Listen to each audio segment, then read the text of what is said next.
aku rasa kita bisa mulai diskusi kita hari ini tentang implementasi tentang nilai-nilai Pancasila. Siapa yang mau mulai? Saya Sofi, saya mau mulai dari sila pertama, yaitu penerapan ketuhanan yang Maha Esa. Itu bukan hanya beribadah, tetapi menghargai keyakinan orang lain. Bagaimana dengan yang lain? Saya setuju dengan pendapat Silsilia karena kita sering kali menghadapi konflik tentang agama, padahal di Pancasila kita diajarkan untuk hidup secara rukun dan damai. Tapi bagaimana dengan di dunia politik? Seringkali kita lihat para pemimpin tidak menjalankan nilai-nilai Pancasila.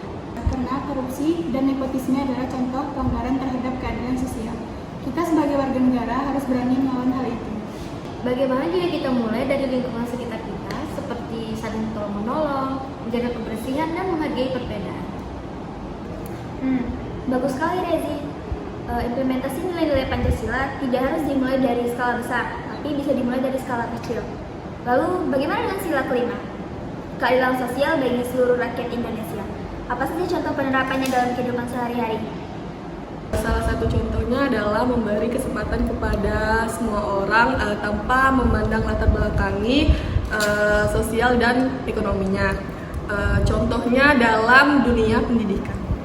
Selain itu, kita juga harus memerhatikan lingkungan sekitar seperti pencemaran lingkungan dan ketidaksetaraan dalam pembagian sumber daya alam, karena itu semua adalah bentuk ketidakadilan. Setuju, kita perlu menjaga antara keseimbangan kepentingan pribadi dan kepentingan bersama. Namun, masih banyak tantangan yang harus kita hadapi dalam mengimplementasi nilai-nilai Pancasila. Salah satunya adalah pengaruh budaya asing terhadap nilai-nilai Pancasila. Tapi kita tidak boleh menyerah, kita harus terus belajar dan menyebarkan nilai Pancasila kepada sesama, terutama kepada generasi muda.